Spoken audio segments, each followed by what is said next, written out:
van egy természetes képességünk, amelyet úgy hívnak, hogy növekedés. Abban a pillanatban, hogy megszületünk, tapasztalhatjuk azt, hogy eltelik egy hónap, növekedünk. Eltelik 5 hónap, növekedünk. 10 hónap, növekedünk. 5 év, még nagyobbá válunk. 10 év, 20 év, 30 év. És aztán megfigyelhető ez, hogy persze körülbelül 20 éves korunkra megáll ez a növekedés testileg, de hogy a növekedés valójában sosem áll meg. Ebben az epizódban a növekedésről lesz szó, amelyben sok szeretettel üdvözöllek téged, és az én nevem Gürtler Gábor, és arról lesz szó 3 dolog. Egyrészt, hogy a növekedés természetes képességed, ezt fogom egy picit jobban kibontani, illetve, hogy hogyan növekedj könnyedén, és arról is szó lesz, hogy útra való a folytatáshoz. Hozok egy olyan eszközt, egy olyan nézőpontot, amit könnyedén beépíthetsz magaddal, vihetsz a mindennapokba. A növekedés, miért mondom ezt, hogy ez egy természetes képességünk? Ha megfigyeled, akkor a természet is folyamatosan növekszik. Nem lehet kiírtani. Szóval nagyon érdekes akár, ha csak megnézed, ami nem is olyan rég volt ez a Csernobili dolog, vagy mondhatnék más esetet is, de szerintem ezt jól mutatja, hogy ami ott történt, az gyakorlatilag mindenki azt hitte, hogy ott már sosem lesz élet. Ennek ellenére ott van az egyik legnagyobb és leggazdagabb biodiverzitás jelenleg a Földön. Mert az történt, hogy 30x éve nem élnek ott emberek, és a természet magára lett hagyva. Mi történt? Mindenfajta élőlény megjelent ott. Ha jól tudom, egész érdekes élőlények is. Hogy azt megfigyelheted, hogy persze van egy normálisnak tűnő világ, amely próbálja veled elhitetni azt, hogy spórolni kell, fogynak a nyersanyagok, stb. Bizonyos nézőpontból ez igaz is. Én nem ebből a nézőpontból fogom ezt a podcast epizódot tovább folytatni, egész egyszerűen azért, mert ha elhagyod egy pillanatra a Föld nevű bolygót, és megnézed, hogy mi vesz még körbe téged azon túl, amit a 2 szemeddel látsz, igen, itt elmondanám azt, hogy ne higgy a szemednek, jó? Szóval tudom, hogy ez egy mondás, hogy a szemednek higgy, és azt hidd el, amit látsz. Nem. Szóval nagyon jól vagy manipulálható azzal, hogy elhiszed azt, amit látsz például a televízióba, stb. Nézd meg, hogy mennyire érint meg, és mennyire tud valójában téged megmozdítani, akár mentálisan egy film.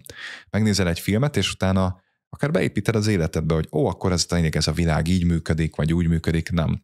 A világ úgy működik, amilyen nézőpontod van róla. Tehát, hogyha nem vagy elégedett a világ működésével, nagyon egyszerű, nem kell senkit megváltoztatnod, nem kell semmit megváltoztatnod, elég, ha csak nézőpontot váltasz. Én emlékszem, hogy volt egy olyan 18 éves lehettem, amikor úgy igazán felismertem azt, hogy nem vagyok képes másokat megváltoztatni, tehát minden törekvés, amit arra fordítok, hogy másokat megváltoztassak, felesleges.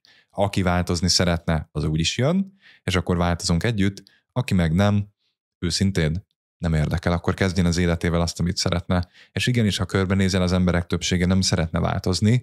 Van egy ilyen mondás, amit nagyon szeretek, hogy a céltalan ember egyetlen célja, hogy minden maradjon változatlan. Igen ám, csak hogyha megnézed ezt a világot, naponta változik, de most tovább megyek másodpercenként. Nem is veszed észre, de a testedben milliónyi folyamat történik ebben a pillanatban. Nő a körmöd, nő a hajad, sejtjeid megújulnak, és még folytathatnám. Minden növekszik. Természetesen ott van a másik része is, hogy amit a keleti vallásokban úgy mondanak, hogy fenntartás, meg természetesen van a pusztulás is, de én ezt úgy fogalmazom, hogy persze van ez a körforgás, de ha abból indulunk ki, hogy minden tágul. Jelen állás szerint úgy tudom, hogy ez az egész világegyetem, amiben vagyunk, ugye nem találták még meg a határát, a szélét, de hogy arra rájöttek, hogy folyamatosan tágul a tere. Szóval, hogy egyre több a tér az univerzumban, gyakorlatilag erre jöttek rá. Tudományosan is ezt, ha jól tudom, 7 évvel ezelőtt, vagy 6-7 évvel ezelőtt adták le. Azt hiszem a National Geographic-ben láttam, amikor még néztem tévét. Egy ideje nem nézek már tévét, pontosan amiatt, mert arra jöttem rá, hogy valami nagyon más igaz, és valódi nekem azon túl, amit a legtöbb helyen látok a világban. És engem lenyűgöz az, hogy megteremthetek és megvalósíthatok valamit, ami még nem volt. Maga a folyamat a növekedés. Szóval az, hogy újra és újra és újra beleteszem az energiát. Én nem is nevezném fáradtságnak ez, mert ez nekem nem fáradtság. Tehát az, hogy mondjuk például vasárnap is a YouTube kommenteket leültem délután, és akkor ilyen hajnali 1 körül végeztem. Mindenki kommentjét megválaszoltam. Pont azt néztem, hogy ez az 54. podcast epizód. És nagyon érdekes az, hogy noha márciusban indult a Folyamat Podcast, hogy pont úgy jött ki, ugye ha jól tudom, 52 hétből áll egy év. És pont úgy jött ki a decemberi podcast epizód, az utolsó podcast epizód, hogy az 52. lett. Csak mosolyogtam, hogy nem évelején kezdtem, de minden héten posztoltam egyet, ugye az elején 2 is, szóval a hónapokig hetente 2 poszt jött ki, és ez pont 52-re jött ki évvégén. Na, érdekességek. Lényeg, hogy onnan tudhatod, hogy hogyan könnyű neked a növekedés, hogy egész egyszerűen a könnyűt választod. Erőfeszítéssel én azt látom, hogy nem lehet tartós növekedéssel összhangban élni. Persze, sok főnök van, aki megy és lecseszi az alkalmazottait, vagy a munkatársait. Én nem hiszek ebben a ostorozós módszerben, hogy büntetéssel kell motiválni az embereket. Az emberek nem hülyék. Alapvető. Bár azért vannak. Oké? Szóval vannak hülyék is, de a lényeg az, hogy az emberek alapvetően képesek a tanulásra, tanítani már kevésbé. Azt látom, hogy ennek a világnak óriási hozzájárulás az, hogy egyre több olyan tanár legyen, aki tényleg tud tanítani.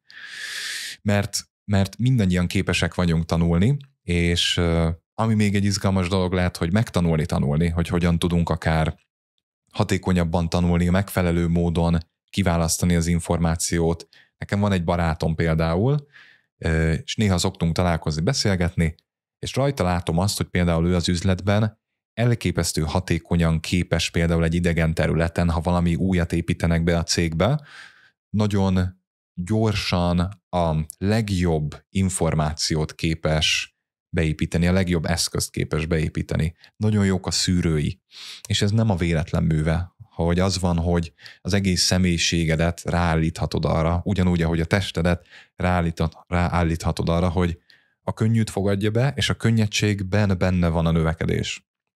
És ez persze azzal is jár, akkor most tovább is megyek a 3. pontra, útra való folytatáshoz, hogy ehhez így mondom, hogy ahhoz, hogy folytonosan növekedhess, még akkor is, hogyha egy nehéz időszakban vagy például, ehhez elengedhetetlen az, hogy merd túlteremteni a környezetedben élőket egyrészt, másrészt merd őket lehagyni, direkt így mondom, nem tudod lehagyni, mert akik szintén választják a változást, azokkal együtt változtok.